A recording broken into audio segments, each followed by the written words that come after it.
نحمده ونصلي ونسلم على رسوله الكريم اما بعد فاعوذ بالله من الشیطان الرجیم بسم اللہ الرحمن الرحیم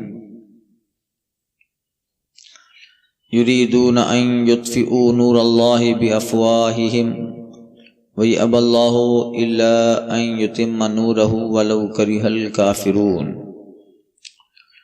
وَالَّذِي أَرْسَلَ رَسُولَهُ بِالْهُدَى وَدِينِ الْحَقِّ لِيُظْهِرَهُ عَلَى الدِّينِ كُلِّهِ وَلَوْ كَرِهَ الْمُشْرِكُونَ۔ وہ چاہتے ہیں کہ اللہ کا نور منہ سے بجھا دیں اور اللہ نہ مانے گا مگر اپنے نور کا پورا کرنا، پڑے برا مانے کافر۔ اور وہی ہے جس نے اپنا رسول ہدایت اور سچے دین کے ساتھ بھیجا کہ اسے سب دینوں پر غالب کرے، پڑے برا مانے مشرک۔ گزشتہ تفسیر میں اس آیت پاک کے تعلق سے بیان ہوا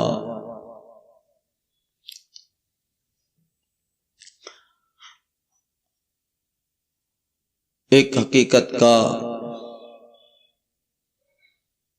اظہار ہو رہا ہے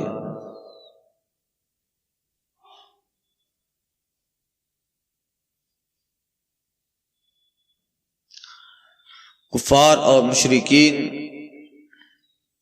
جن کے عادات میں یہ ہے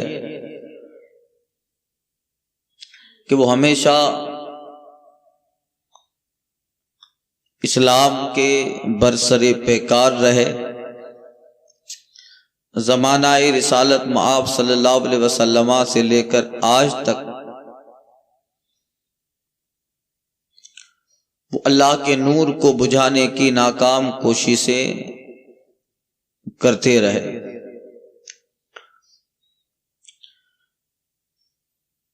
یطفئوا نور اللہ، کفار اور مشرکین چاہتے ہیں کہ اللہ کا نور بجھا دے۔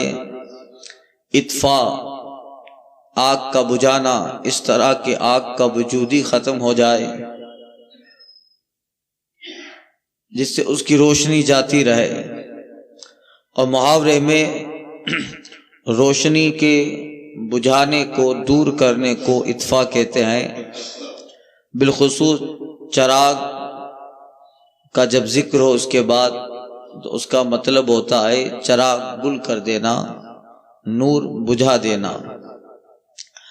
گزشتہ بیان میں عرض کیا کہ کفار و مشرکین اللہ کا نور بجھانا چاہتے، تو اللہ کے نور سے مراد مفسرین کہتے ہیں کہ قرآن، اس کے دلائل، اسلام، اس کی حقانیت، رسول اللہ صلی اللہ علیہ وسلم کے معجزات، اور بلکہ خود حضور اللہ کے نور ہے۔ اب اس کو حضور کو کیسے بجھائیں؟ تو مطلب حضور کے چرچا، آپ کے ذکر، آپ کے روزانہ بڑھتے ہوئے نعت کے سوا آپ کے ذکر اور نعت کو گھٹانے کی کوشش، یہ سب نور کے بجھانے میں داخل ہے۔ اس لیے رسول پاک صلی اللہ علیہ وسلم وہ نور ہے کہ جن سے ساری دنیا روشن ہوئی۔ نور وہ ہوتا ہے جو بظاہر بذات روشن ہو اور مظہر للغیر، یعنی جو اس کے علاوہ ہے اس کو بھی روشنی دیتا ہو۔ ایک نور حسی ہوتا ہے، ایک نور معنوی ہوتا ہے۔ چراغ، سورج، چاند، ستارے، ان کی روشنی حسی ہے، محسوسات میں سے ہے۔ اور علم کی روشنی دکھتی ہے کیا؟ عرفان، قرآن، دلائل قرآن اور حضور کی ذات بابرکات، یہ سب روشنیاں ہیں اور یہ سب نور اللہ میں داخل ہے، انوار اللہ میں داخل ہیں۔ اب اسی لیے سرکار صلی اللہ علیہ وسلم کو قرآن نے نور بھی کہا ہے، قد جاءکم من اللہ نور۔ تحقیق کہ آ گیا تمہارے پاس اللہ کی جانب سے نور، تو یہاں نور سے مراد حضور ہی ہیں۔ اللہ فرماتا ہے وَدَاعِيًا إِلَى اللَّهِ بِإِذْنِهِ وَسِرَاجًا مُنِيرًا، ارے محبوب ہم نے آپ کو اللہ کے حکم کی طرف بلانے والا بنا کر بھیجا ہے، سراجا منیرا، اور محبوب ہم نے آپ کو چمکتا ہوا سورج بنایا۔ سراج منیر یہ روشنیاں ہیں جس کے پیچھے کفار اس وقت سے جب سرکار صلی اللہ علیہ وسلم نے اعلان نبوت فرمایا، مکہ میں ہو مدینہ میں ہو، اب تک اس کے پیچھے پڑے ہیں، بجھا رہے ہیں پھونکوں سے۔ اس سے مراد کوششیں، قلم، پیسہ، دولت، کرسی، اقتدار، پاور، ان ساری چیزوں کا استعمال اسلام کے چراغ اور حضور کے نور اور سرکار کی عظمت کو گھٹانے اور اسلام کی عظمت کو بجھانے کے لیے کر رہے ہیں، مگر وہ بجھ نہ پائے گا، اس لیے کہ جس طرح آدمی پھونکوں سے آسمان کے اندر چمکنے والے سورج کی روشنی کو پھونک سے بجھا نہیں سکتا، اس سے کروڑوں درجہ روشن رسول اللہ صلی اللہ علیہ وسلم کی ذات ہے، اس سے کئی درجہ روشن اسلام ہے، بلکہ حضور ہیں تو سورج ہیں، چاند ہے۔ حضور نہ ہو تو پھر یہ کچھ نہ ہو، وہ جو نہ تھے تو کچھ نہ تھا، وہ جو نہ ہو تو کچھ نہ ہو، جان ہے وہ جہان کی جان ہے تو جہان ہے۔ تو یہ ناکام کوششیں کرتے رہے اور یہ دستور چلا آ رہا ہے۔ اقبال کہتا ہے ستیزہ کار رہا ہے ازل سے تا امروز، ازل سے ابھی تک ہمیشہ یہ رہا ہے، ستیزہ کار رہا ہے، ستیزہ کار یعنی برسر پیکار رہنا، ستیزہ کار رہا ہے ازل سے تا امروز، چراغ مصطفی سے شرار بولہبی، ہمیشہ چراغ مصطفی سے شرار بولہبی برسر پیکار رہا۔ جہاں نور مصطفیٰ ہے، چراغ مصطفی ہے، وہاں سامنے مخالف کی شکل میں شرار بولہبی بھی ہے، اور آج بھی اب وہ شراروں کی نوعیت الگ الگ ہے، وقت حالات کے اعتبار سے نام بدل جاتا ہے، مگر ہے وہ شرار بولہبی ہے۔ کبھی وہ شرارے جو ابو جہل، ابو لہب کی طرف نسبت کیے گئے، پھر وقت بدلتا رہا تو یہ شرارے الگ الگ لباس میں آتے ہیں، مقصد ایک تھا، اسلام، قرآن، دلائل توحید اور حضور کی ذات کے چرچے اور ذکر و نور کو کم کر، مقصد ایک تھا، بس چوگا بدل جاتا تھا، لباس بدل جاتا تھا۔ وہی لباس پہن کر کربلا کے میدان میں یزید آیا ہے، وہ بھی شرار بولہبی ہے۔ کسی زمانے میں اسی اسلام اور حقانیت اسلام، قرآن اور حقانیت قرآن کو بٹھانے کے لیے تاتاری اور چنگیز و ہلاکوں آئے، آج بھی بہت سارے گھوم رہے ہیں شرار بولہبی، ہے کہ نہیں؟ مگر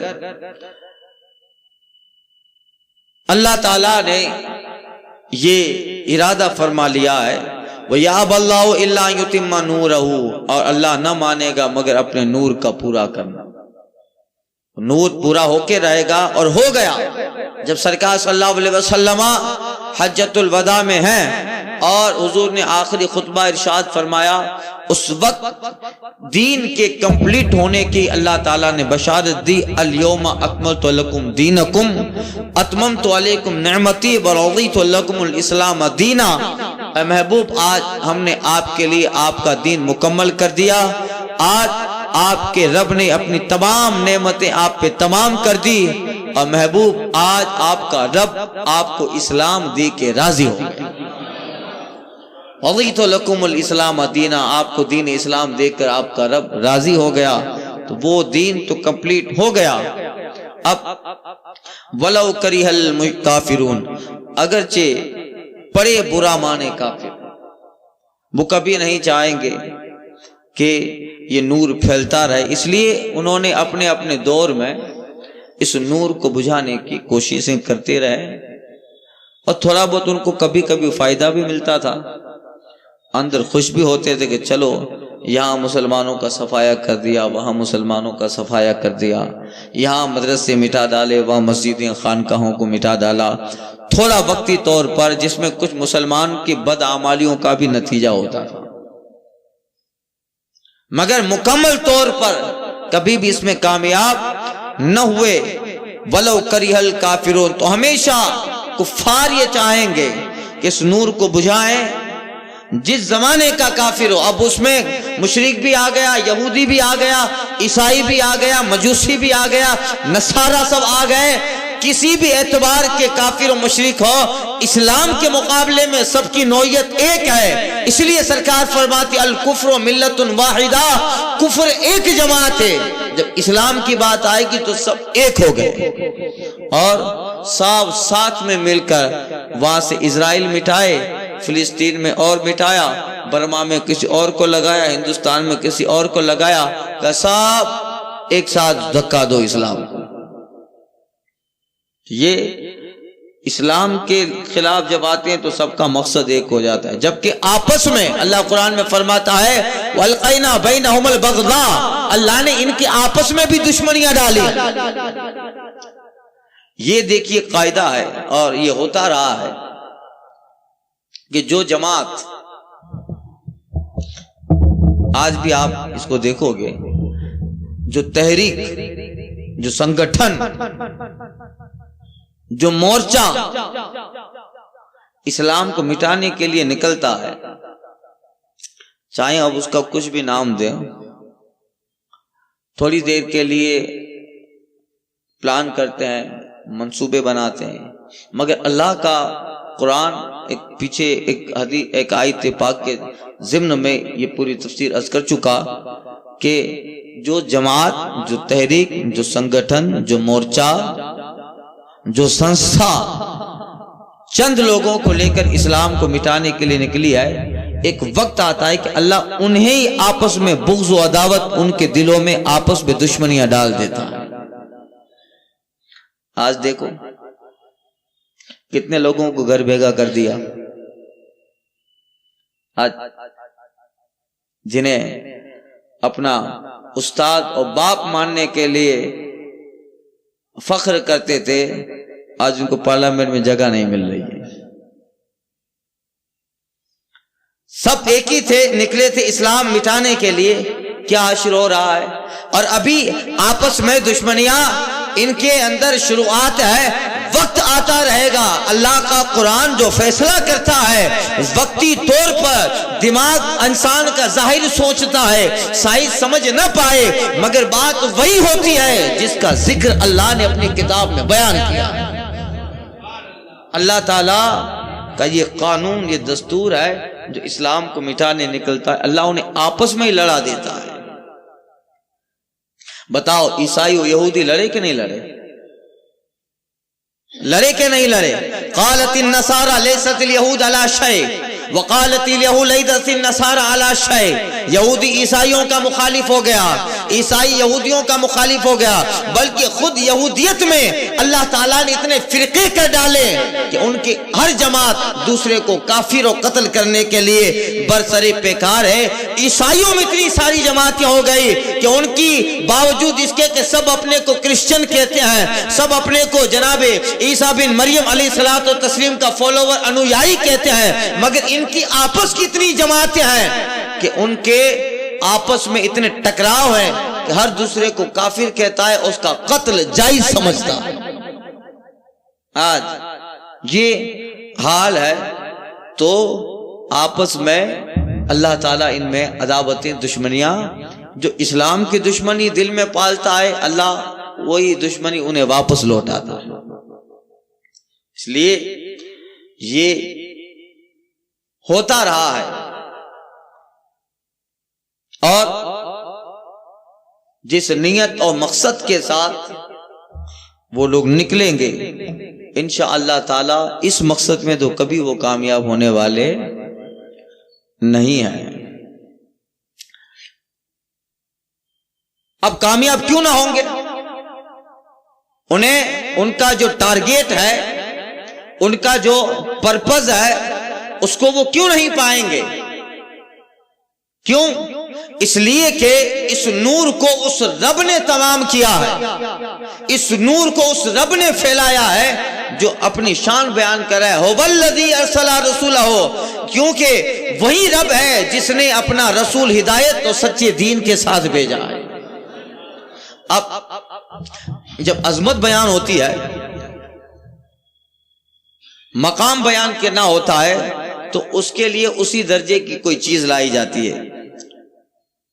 هو الذی، ارشاد ہو رہا ہے وہی رب ہے۔ رب کہہ سکتا تھا کہ اللہ تعالیٰ اپنے نور کو مکمل کرے گا، کیوں؟ وہ رب ہے جس نے آسمان بنایا، یہ بھی بہت بڑی قدرت ہے رب کی، جس نے کن کہہ کے زمین کو پیدا کر دیا، جو کائنات کو پیدا کر دیا، اور جس نے زمین و آسمان، چاند، ستارے، سیارے بنائے، اور جس کی قدرت کی جو ہے کوئی انتہائی نہیں ہے، جس کے طاقت کی۔ اللہ تعالیٰ جب اپنی طاقت بیان کرے تو ان ساری بڑی بڑی طاقتوں والی چیز کو لے کر اللہ تعالیٰ اگر ذکر کرتا، وہ رب ہے جس نے زمین بنائی، آسمان بنایا۔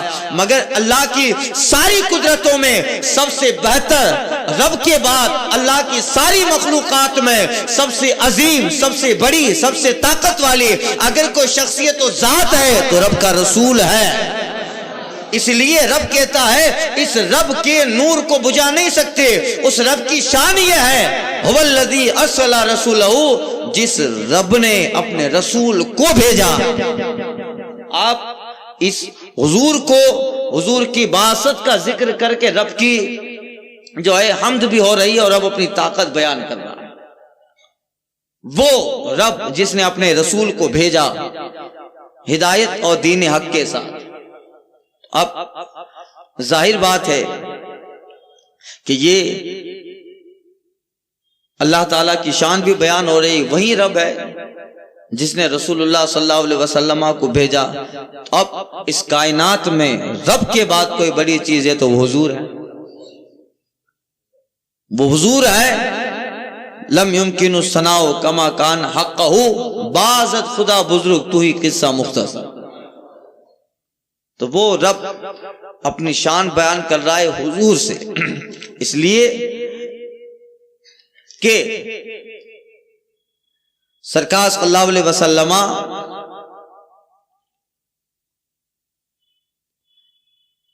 اللہ تعالیٰ نے جو خوبیاں اپنے نبی صلی اللہ علیہ وسلم کو عطا فرمائی، اس لیے حضور کا ذکر، اللہ کی جب قدرت بیان ہوئی تو حضور کے رسالت کا ذکر ہوا کہ اس رب نے بھیجا۔ کیوں؟ صوفیہ فرماتے ہیں کہ سب بندوں کو اپنی بندگی رب کی ربوبیت پہ ناز ہے،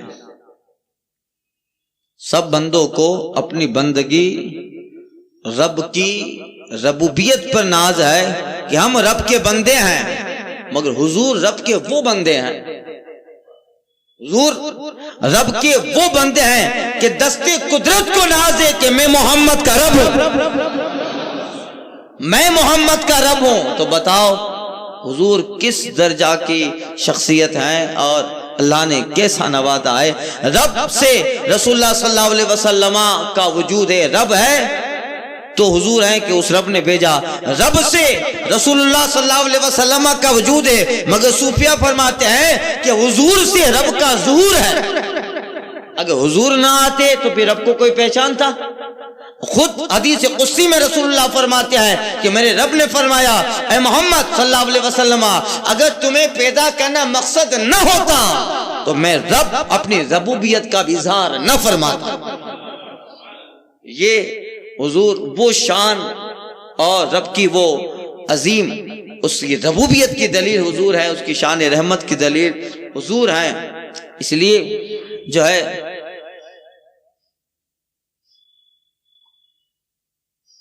سرکار صلی اللہ علیہ وسلم کا رسالت کا ذکر ہوا، هو الذی ارسل رسولہ، وہی رب ہے۔ اعلیٰ حضرت کہتے ہیں وہی رب ہے جس نے تجھ کو ہماتن کرم بنایا۔ اس آیت کی تفسیر ہوئی۔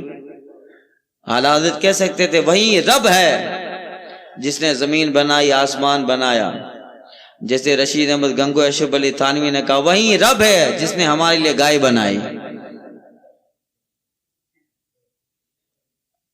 بے شک یہ سب مخلوقات ہیں اللہ کی، اور اس کی قدرت ہے کہ اس نے جانور بھی بنائے، اور اس جانوروں میں بھی اللہ تعالیٰ نے عبرت رکھی ہے۔ اللہ خود فرماتا ہے وَفِي الْأَنْعَامِ عِبْرَةٌ، اور ان جانوروں میں تمہارے لیے عبرت ہے۔ تم نہیں دیکھتے ہو کہ ہم کس طرح جانور کے بطن سے دودھ نکالتے ہیں، نخرج من بین فرث و دم، ہم جو ہے اس جانور کے بطن سے دودھ نکالتے ہیں، اس کے تھنوں سے، وہ دودھ گوبر اور خون دونوں کے بیچ میں سے تمہارے پاس آتا ہے، مگر جب آتا ہے سارغا للشاربین، لبنا خالصا سارغا للشاربین، کہ وہ دودھ بالکل پیور، شفا دینے والا، خالص، پینے والے کو تندرستی دیتا ہے۔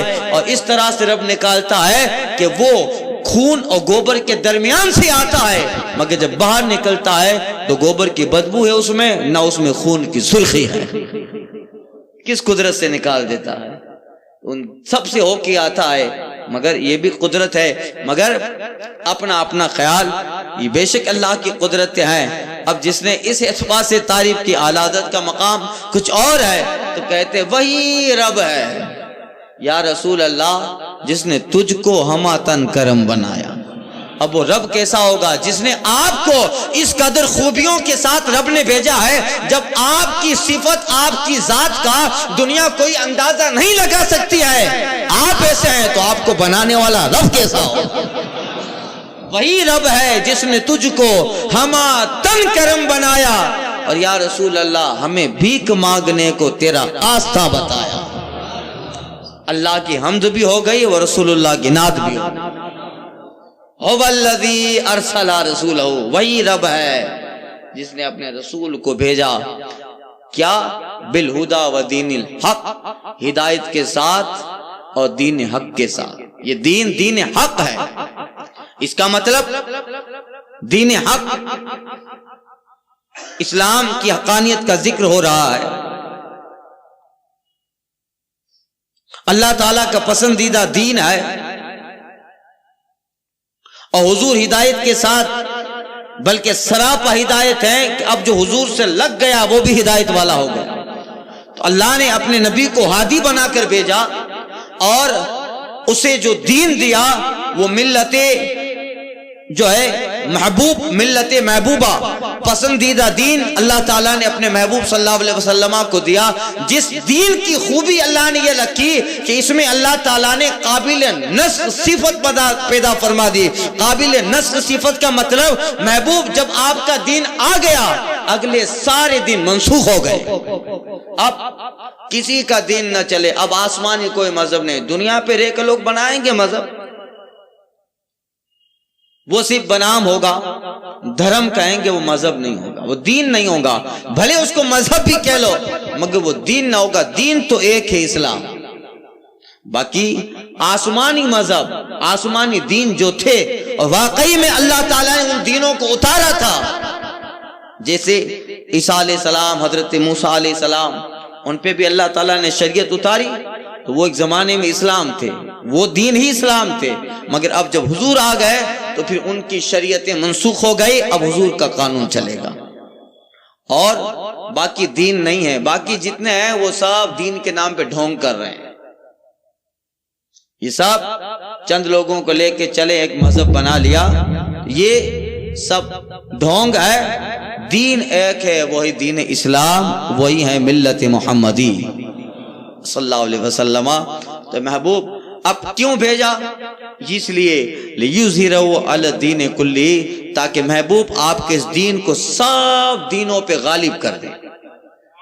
اس سے مراد آسمانی دین، جو یہودیت، عیسائیت جس کے یہ لوگ جس کے قائل تھے، یہ سب دین تھے، مگر ان آسمانی دینوں پر اسلام آنے کے بعد اب اسلام ہی ان سب دینوں پہ غالب، اسلام ان دینوں پہ آگے رہا، اب جب آسمانی مذہب جو ایک زمانے میں اللہ کا دین تھا، ایک زمانے میں وہ اللہ کا دین تھا، مگر حضور کے آنے کے بعد اب وہ جو حقیقی دین تھا وہ منسوخ ہو گئے. تو جب آسمانی دین جس کو رب نے نازل کیا تھا حضور کے آنے کے بعد جب وہ منسوخ ہو گئے تو پھر آج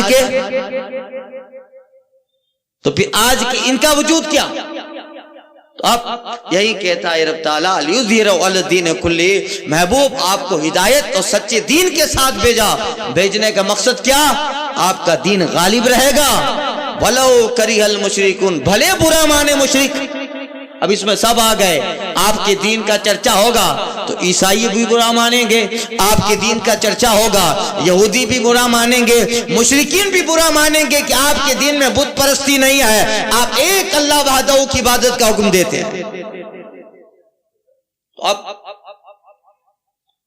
سب برا مانیں گے کہ یہ دین اتنا پھیلا کہ، اور اتنا برا مانا تھا کہ جنگ احزاب کے خاکے کو پڑھو گے آپ. جنگ احزاب پوری اللہ تعالیٰ نے اس پہ قرآن مجید میں سورہ احزاب اتار ڈالی. اتنے ڈر گئے تھے کہ پھر ہمارا کیا ہوگا. تو مشرک، یہود، عیسائی، نصرانی سب ساتھ میں مل گئے کہ ایک بار مدینہ پہ حملہ کر کے ختم کر دیں. سب ساتھ میں مل گئے تھے. اسی لیے احزاب، حزب کہتے ہیں جماعت کو، حزب اللہ، اللہ کی جماعت، اور اسی کی جمع احزاب. ساری جماعتیں مل گئی تھی. مکہ، مدینہ، آس پاس کے یہود، نصارہ، مجوسی، مشرکین سب مل گئے تھے اور سب نے بہت بڑی پلاننگ کی تھی کہ اب مدینہ کی اینٹ سے اینٹ بجا ڈالے. اور مقصد کیا تھا؟ وہ کہہ رہے تھے کہ ہم آپس میں بھلے ایک دوسرے سے مختلف ہیں، مگر اگر یہ دین آ گیا تو پھر نہ ہمارا دین رہے گا نہ تمہارا دین رہے گا. اس لیے بعد میں ہمارے جو مسئلے ہیں اس میں ہم بعد میں لڑتے رہیں گے، مگر ابھی اس مسئلے کو ختم کریں. اسی کے لیے جنگ خندق ہوئی تھی، جنگ احزاب ہوئی اور یہ سب لوگ جمع ہوئے. اب کیا اللہ تعالیٰ نے طاقت قدرت کے ساتھ اپنے محبوب کو بھیجا، اور جو دین دیا ہے اس میں اللہ تعالیٰ نے اتنی شرافت، صداقت، سچائی، حقانیت رکھی ہے، اس کو بتانے کی ضرورت نہیں پڑتی ہے. یہ اپنی حقانیت کی بنیاد پہ دین اللہ سب پہ غالب کر رہا ہے. آج سب پہ غالب یہ دین ہے. اسی لیے اندر لوگوں کو ٹینشن ہے کہ پھر کیا ہوگا، آبادی مسلمانوں کی بڑھ رہی ہے، ہم کہاں جائیں گے. یہ سب اندر سے یہی سب ڈرے ہوئے ہیں. اصل میں کیا ہے، یہ جو حالات بنے ہیں، حالات اس لیے ہیں کہ اندر سے ڈرے ہیں. اتنے ڈرے ہیں کہ ان کی آپ باتیں سنو، بھاشن سنو تو اتنے خوف زدہ ہیں. جبکہ مسلمان تو کسی کو ناحق مارتا نہیں ہے. مسلمان امن پسند قوم ہے، اور اسے نبی صلی اللہ علیہ وسلم نے امن کا دس دیا ہے. جیو اور جینے دو کا فلسفہ اسلام ہے. جس نبی کی تعلیم یہ ہو کہ راستے سے گزرنے والا انسان اگر کانٹا اور پتھر دیکھے تو اسے بھی سائیڈ میں ہٹا دے، جس نبی کی یہ تعلیم ہو، وہ مسلمان کسی کو مارے گا کیا؟ وہ کسی کا خون بہائے گا؟ جس کے پیغمبر نے اتنا زبردست اسٹرانگ حکم دیا ہو کہ اگر تم نہر کے کنارے بھی وضو کر رہے ہو، نہر کے کنارے بھی تم اگر وضو کر رہے ہو، جس نہر میں پانی کی کوئی کمی نہیں ہے، مگر عبادت کے لیے، اللہ کی بندگی کے لیے نہر کے کنارے پہ وضو کرنے والا بھی اگر زیادہ پانی وضو میں استعمال کرتا ہے تو اس کے پیغمبر نے منع فرمایا. جہاں پانی کی اتنی بہتات ہے اور عبادت کے لیے پاکی حاصل کی جا رہی ہے، وضو کیا جا رہا ہے، وہاں پر پیغمبر نے پانی فضول خرچ کرنے سے منع کیا ہے. جہاں پانی بہانے سے منع کیا ہے تو پیغمبر کبھی خون بہانے کا حکم دیں گے کیا؟ خون بہانے کا حکم دیں گے؟ حقیقت میں یہ لوگ قرآن کو گوگل پہ پڑھ رہے ہیں، حقیقی قرآن نہیں پڑھ رہے ہیں. صرف گوگل کے مفتی ہو گئے. وہاں جو ملتا وہاں تو سب لوگوں کے لٹریچر ہوتے ہیں. صحیح معنوں میں آپ قرآن کو پڑھو. جس کے ایک زمانہ تھا، ایک یہودیوں کا قافلہ کسی جگہ سے گزر رہا تھا، تو ان کا جو سردار تھا وہ راستے سے ہوتے ہوتے ایک ایسی جگہ پہ گزرتا ہے جہاں پہ بہت سارے کانٹے اور پتھر رکھے ہوئے تھے راستے میں. تو وہ یہودیوں کا سردار کہتا ہے ایسا لگتا ہے کہ اس راستے سے مسلمان کا کبھی گزر نہیں ہوا ہے. کتنی بڑی بات کہی. اس راستے میں کانٹے اور پتھر تھے، کہ اس راستے سے مسلمان نہیں گزرا ہے. مسلمان جہاں سے گزرتا ہے وہاں نہ کانٹے ہوتے ہیں نہ پتھر ہوا کرتے ہیں. جو قوم بھی اس دنیا میں چمکا ہوا تارا ہے، ایک بات اس نے اسی مذہب کی چرا لی ہے. تعریف رسالت ہو یا مدح ولایت ہو، ملک ہم نے تو عادت ہی اپنے بنا لی ہے. مفتی عارف اللہ صاحب علیہ رحمہ کے اشعار ہیں. یہ جو قوم بھی اس دنیا میں چمکا ہوا تارا ہے، اسلام ہی سے چمکے ہیں، اسلام کے اصول و ضابطے کو لے کر ہی چمکے ہیں. افسوس ہو رہا ہے کہ جو ضابطہ ہمارے لیے تھا وہ غیروں نے لے لیا اور ہم یہیں پہ رہے. ہم سے چرا کے لوگ آگے بڑھ گئے اور ہم اپنے ہی اصول اور قانون پہ عمل کرنے نہ پائے. اس لیے دنیا میں جو چمکے ہیں آپ دیکھیے گا ان کی چمک کے پیچھے جس اصول سے وہ چمکے ہوں گے اس اصول کا تعلق ضرور اسلام سے ہوگا. جو قوم بھی اس دنیا میں چمکا ہوا تارا ہے، ایک بات اس نے اسی مذہب کی چرا لی ہے. تعریف رسالت ہو یا مدح ولایت ہو، ہم نے تو ملک عادت ہی اپنی بنا لی ہے. یہ اللہ تعالیٰ نے اس لیے فرمایا هو الذی ارسل رسولہ بالہدی، وہی رب ہے جس نے اپنا رسول ہدایت و سچے دین کے ساتھ بھیجا. کیوں؟ لیظہرہ علی الدین کلہ، تاکہ اسے سب دینوں پہ غالب کرے. اور اس حدیث کی شرح بعض مفسرین فرماتے ہیں کہ آپ قرب قیامت میں لو جب حضرت عیسیٰ علیہ السلام دنیا میں تشریف لائیں گے تب اس زمین پر ایک ہی مذہب ہوگا، وہی اسلام. ایک ہی مذہب ہوگا، وہ کون؟ اسلام. حضرت عیسیٰ علیہ السلام جب اتریں گے دمشق کی جامع مسجد کے پورب کے مینارے پر، فجر کی نماز پڑھائیں گے، باہر نکلیں گے. یہ مشکات کی پورا درس بیان کر چکا ہوں. آپ سانس لیں گے، جہاں تک آپ کی نظر جاتی ہے وہاں تک آپ کی سانس جائے گی اور سارے عیسائی مر جائیں گے. سارے عیسائی، بھلے وہ عیسیٰ علیہ السلام کو مان رہے ہیں مگر ویسا نہیں مان رہے. وہ تو معاذ اللہ عیسیٰ علیہ السلام کو خدا اس کا بیٹا مان رہے ہیں. سب مریں گے. اور اس وقت پھر دجال کا نکلنا، حضرت عیسیٰ علیہ السلام باب لط کے قریب دجال کو قتل کریں گے. اس وقت زمین پہ اللہ تعالیٰ اتنا امن دے گا کہ سرکار صلی اللہ علیہ وسلم فرماتی ہے وما یبقی بیتون علی الارض، زمین پہ کوئی کچا و پکا گھر ایسا نہ رہے گا مگر میرا پروردگار وہاں اسلام داخل فرما دے گا. یہ تو ڈھونگی لوگ ہیں جو سستی سہولت کے لیے کہہ رہے ہیں 2020 میں 2021 میں 2025 میں اسلام ختم کر دیں گے. یہ سب سستی شہرت اور اپنے آپ کو غلط چیزوں سے، غلط بیانی سے ہائلائٹ کر رہے ہیں. ان کا وجود کیا؟ ان کا وجود کیا؟ ان کی حیثیت کیا؟ ان کا مقام کیا؟ جنہیں کوئی نہیں جانتا، نہ ان کے پاس علم ہے، نہ ہنر ہے، نہ دانائیاں ہے، نہ ان کے پاس اور کوئی چیزیں ہیں، وہ ایسی بات کرتے ہیں. حقیقت یہ ہے کہ وہ کم عقل ہیں. اگر وہ اپنی ہی کتابیں پڑھ لیں تو انہی کے کتابوں میں لکھا ہوا ہے کہ زمین کا سب سے بڑا دین اسلام ہی ہے. اس لیے جو سوجھ بوجھ والے ہیں اور جو مطالعہ کرتے ہیں، سوجھ بوجھ رکھتے ہیں، وہ جب اسلام اور اسلام کی سچائی کو کتابوں کے قرآن و حدیث کے حوالے سے پڑھتے ہیں تو وہ کہتے ہیں کہ ساری دنیا میں اگر کوئی مذہب حکومتی مذہب بنے گا تو وہ مذہب اسلام ہوگا. امریکہ کا ایک بہت بڑا پروفیسر کہتا ہے if any religion had a chance of ruling over England and Europe within the next 100 years it is Islam. اگر پورے یورپ کی زمین پر آنے والے 100 سال میں کوئی مذہب حکومتی مذہب بنے گا تو صرف رسول اللہ صلی اللہ علیہ وسلم کا اسلام ہے. پھونکوں سے یہ چراغ بجھایا نہ جائے گا، ہے نور خدا کفر کی حرکت پہ خندہ زن. پھونکوں سے یہ چراغ اجھایا نہ جائے گا، مٹ گئے مٹتے ہیں مٹ جائیں گے آدھا تیرے، نہ مٹا ہے نہ مٹے گا کبھی چرچا تیرا اسلام، تیری نبض نہ ڈوبے گی حشر تک، تیری رگوں میں خون ہے چار یار کا۔